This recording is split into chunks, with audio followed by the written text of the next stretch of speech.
Halo Socialvolts, kembali lagi di Soscast, Sosiologi Podcast episode 7. Aku, Amalia Lutfiana, sebagai host akan memandu episode 7 kali ini. Di episode 7 kali ini, kita akan bahas tentang sosiologi sinergitas, konservasi, evaluasi, dan edukasi. Gimana nih, pada penasaran gak sih? Ayo langsung aja, jangan ada was-was, lor-error, go!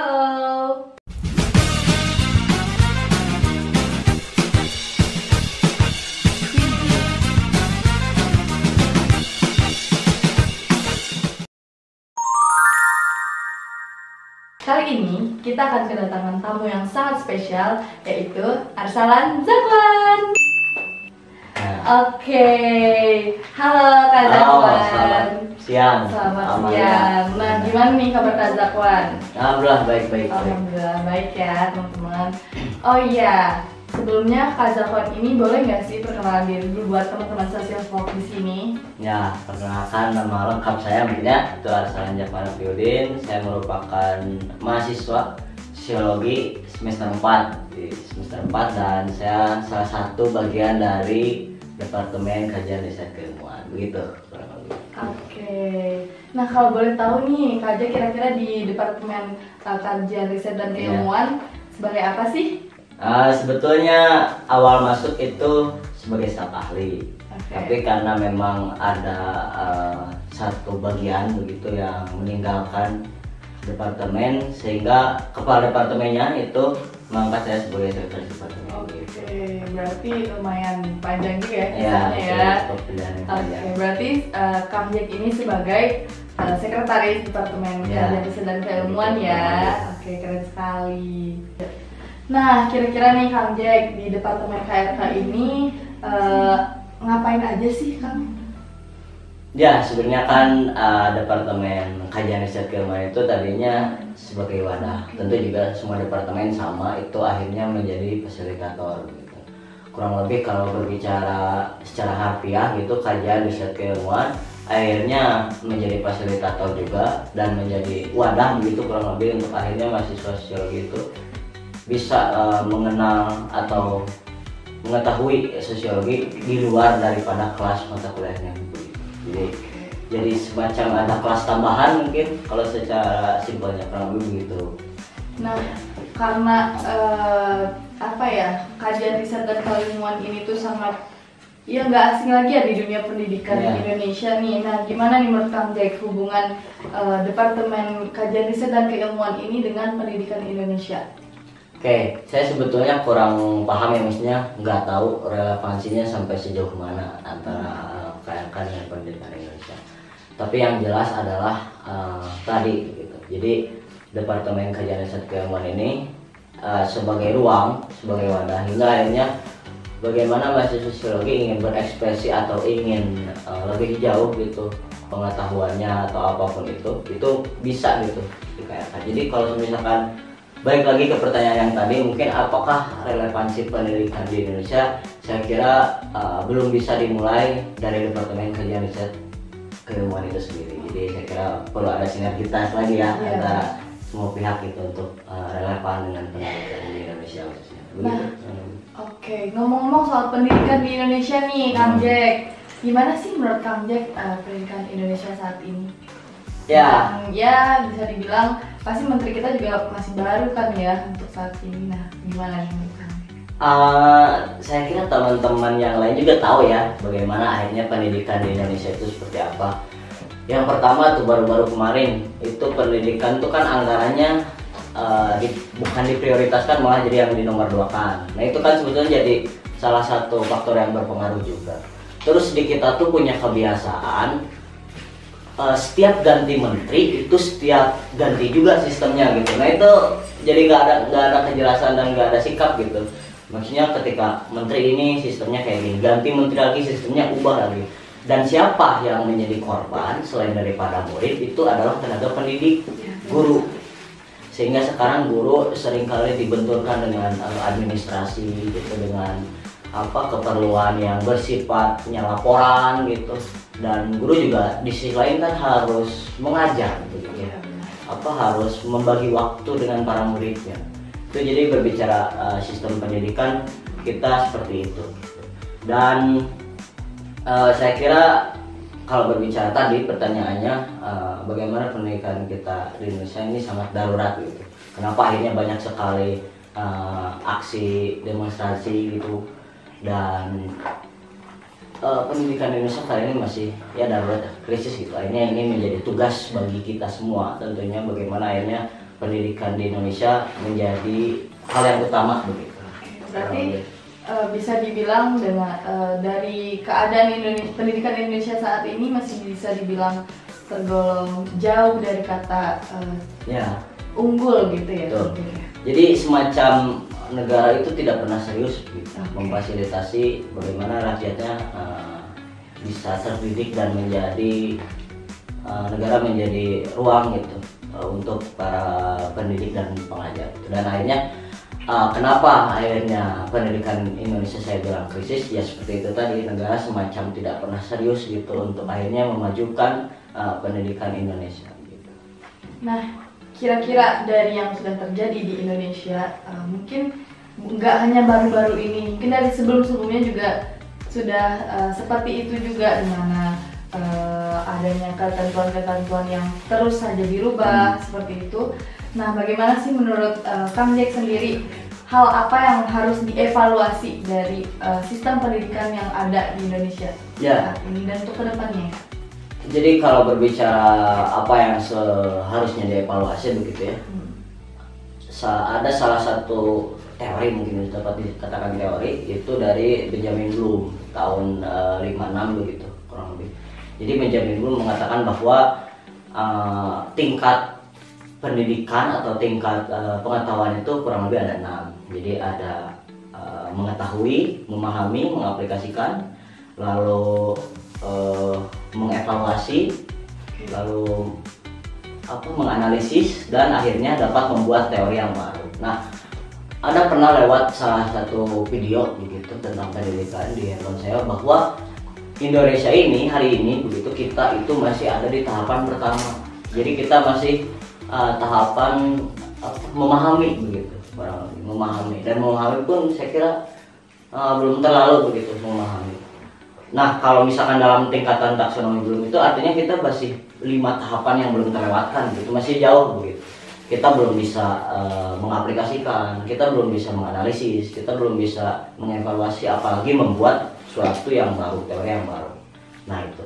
Terus kalau misalkan tadi akhirnya pertanyaannya apa yang seharusnya, yang sebetulnya ini yang salah itu di mana gitu. Jadi saya kira lagi-lagi sumber dari segala masalahnya itu adalah sistem. Sistem kan dibuatnya oleh negara begitu, oleh pemerintah gitu. Nah itu sistem yang seharusnya bisa menjadi cerminan, bisa menjadi pelajaran. Sebenarnya pendidikan kita tuh mau dibawa kemana? Nah itu. Jadi saya kira untuk memulainya dapat di situ dari sistemnya secara normatif begitu ya.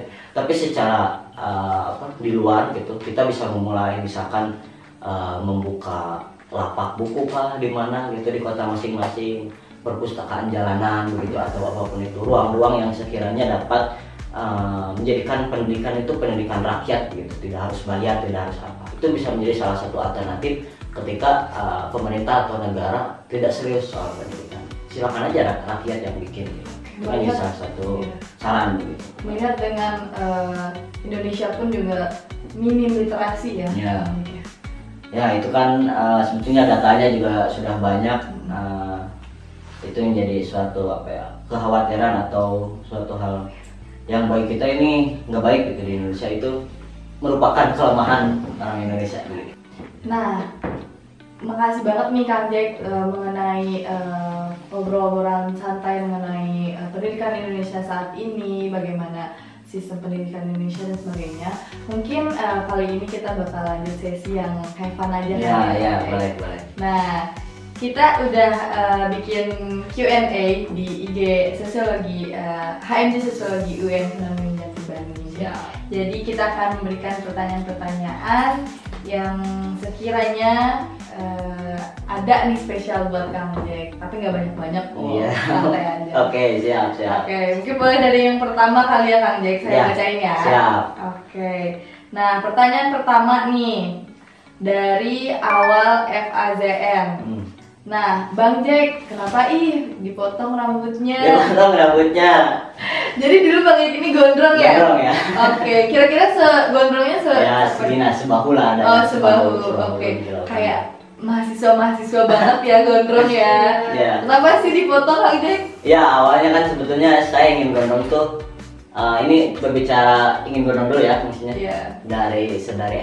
Kalau SMA kan akhirnya nggak boleh panjang gitu, ada aturan gitu kan. Ketika masuk kuliah saya kira wah ini nih gitu ruang yang bebas gitu, kesempatan.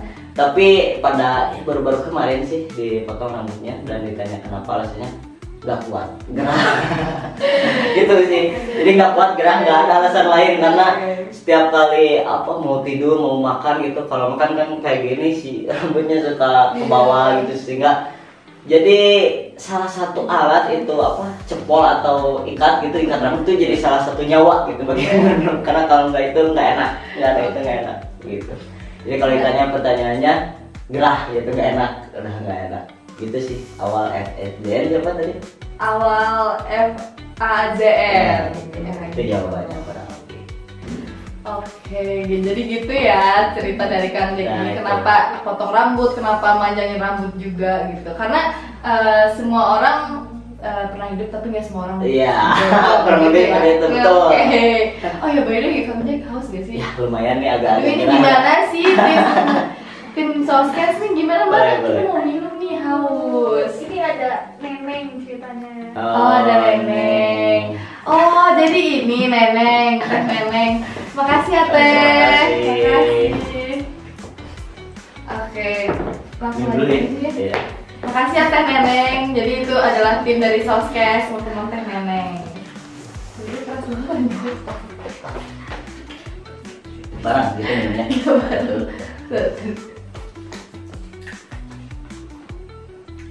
Alhamdulillah banget ya teman-teman.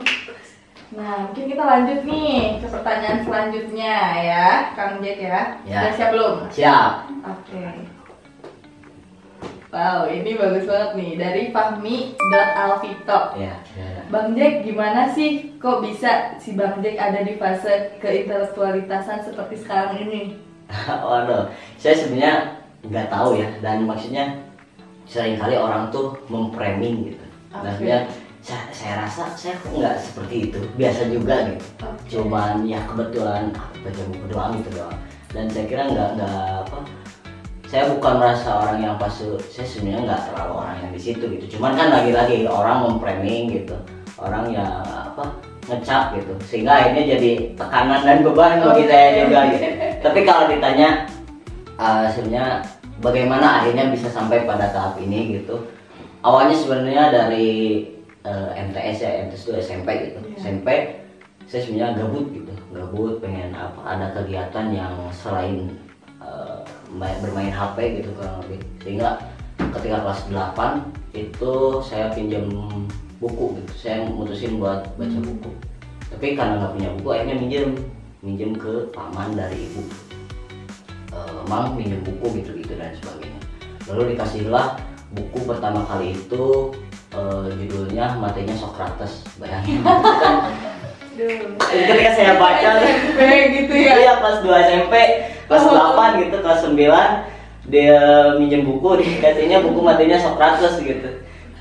Lalu ini apa kata saya? Ya udahlah, bawa ke rumah. Nah, saya pinjam ya gitu, saya bawa ke rumah dan akhirnya saya baca.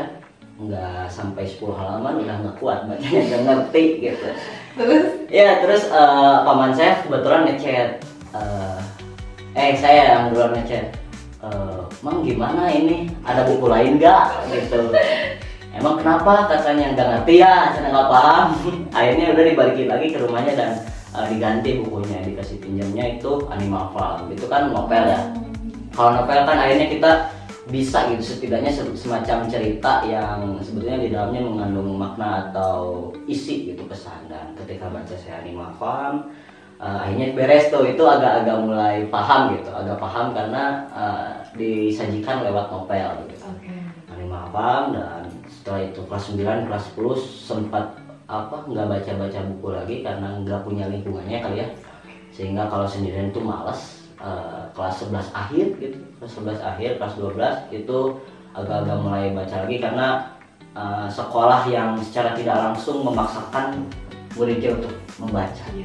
Dan ketika masuk kuliah semacam wah ini ruang lingkungan belajar yang sangat luas sekali gitu. Dan kebetulan di kuliah itu jadi punya teman gitu, punya sahabat yang sama-sama suka baca atau sama-sama segenre gitulah, satu pemahaman, dan akhirnya jadi kebiasaan juga kebiasaan. Dan saya punya satu kalau saya beli buku itu jadi semacam memanjakan mata saya gitu. Walaupun dibacanya nggak tahu kapan, tapi yang penting beli aja dulu karena kayak ganteng aja gitu, kayak keren aja gitu, kamar gitu kayak ada perpustakaan mini, padahal dibacanya nggak tahu kapan gitu sih. Oh ya, kalau boleh tahu nih mengenai buku Kang Jack nih, kira-kira ada nggak sih penulis favorit Kang Jack? Ya, ini lokal atau dunia? Ya, boleh terserah Kang Jack nih. Saya soalnya agak penasaran juga nih sama Kang Jack. Untuk saat ini ya, untuk saat ini karena memang kebetulan mungkin ya. Tapi menurut saya itu penulis yang untuk saat ini itu adalah Pram, tentunya Pramudia Anantatur. Yang kebetulan sebelum-sebelumnya juga saya membaca Tetralogi Burunya, dan itu diksinya keren dan semacam ngobrol aja gitu sama Pram, jadi cepat paham dan nggak sulit banget. Itu Pram sih di Indonesia. Oh iya, karena buku-buku Pram juga baru dicetak ya, lagi itu edisi satu abad. Iya. Nah, gimana nih Kang Jack, udah ada koleksi semuanya atau gimana? Udah, alhamdulillah. Wah, keren sekali nih Kang Jack nih, suka dan jadi koleksi bagi dia ya. Oke. Kira-kira dari semuanya koleksi yang baru aja dirilis, baru aja dicetak lagi itu yang satu abad Pram itu, Kang Jack udah selesai baca semuanya atau gimana? Baru baca sampai Jejak Langkah, dan sekarang lagi mulai Rumah Kaca bab pertama. Oke, keren sekali ya Kang Jack ini ya teman-teman. Ya. Oh ya nih Kang Jack, mengenai tadi ini kita udah cerita-cerita panjang, udah sampai minum juga, kita udah bahas Departemen Kajian Riset dan Keilmuan juga. Kira-kira nih, ada nggak sih program yang akan datang yang akan terlaksana mungkin di bulan Mei atau bulan-bulan terdekat ini nih? Baik. Ya, kebetulan dari Departemen KFK itu sekarang lagi fokus menggarap Social Expo. Jadi Social Expo itu dimana ya akhirnya dapat dikatakan sebagai mega proker begitu dari Departemen KFK, dan secara simpelnya itu adalah ruang atau wadah bagi mahasiswa dan siswa, akhirnya bentuknya jadi perlombaan gitu. Ada perlombaan lomba karya tulis ilmiah, lalu juga ada debat, dan ada olimpiade antar siswa, itu yang disebut antar siswa. Oh, antar siswa berarti untuk siswa dong, bukan mahasiswa ya? Siswa se-Jawa Barat. Kalau untuk debat itu mahasiswa UIN Bandung sebenarnya. Gitu. Dan kalau LKTI, kalau lomba karya tulis ilmiah itu mahasiswa se-Jawa Barat. Begitu. Jadi beda-beda skala. Nah, kira-kira pendaftarannya gimana nih Kang Jack? Nah, pendaftarannya sebetulnya sudah dibuka 2 hari kemarin gitu. Dan sampai kurang lebih akhir April, dan buat teman-teman akhirnya bisa mendaftarkan diri juga gitu. Oh iya, boleh banget nih bagi teman-teman ya. Karena sekarang lagi masa pendaftaran. Berarti kalau buat debat tadi itu UIN Bandung. Nah, kalau yang 2 lomba tadi itu LKTI mahasiswa se-Jawa Barat. Mahasiswa karya tulis ilmiah mahasiswa se-Jawa Barat, sama yang satu lagi OASIS ya. OASIS. Jadi siswa di SMA ya, tingkat SMA se-Jawa Barat juga. Oke, keren sekali ya teman-teman ya. Nah, mungkin buat teman-teman nih yang mau daftar juga silahkan gitu ya teman-teman. Kalau boleh daftarnya kemana sih Kang Jack? Itu lebih lengkapnya, info lebih lengkap dan secara mudahnya kepoin aja IG Social Expo 25.UIN Bandung. Oke, mungkin editor boleh diedit di sini ya. Oke. Nah, terima kasih banyak ya Kang Jack udah mau diajak cerita-cerita, berbagi pengalaman juga tadi ya. Nah, karena udah gak kerasa udah di penghujung episode 7 ini. Nah, mungkin kepada Kang Jack sehat selalu, semoga kita bisa ketemu lagi di Soskes part berikutnya. Nah, mungkin sekian dari kita. Dan sampai jumpa di Sosiologi Podcast. Podcast.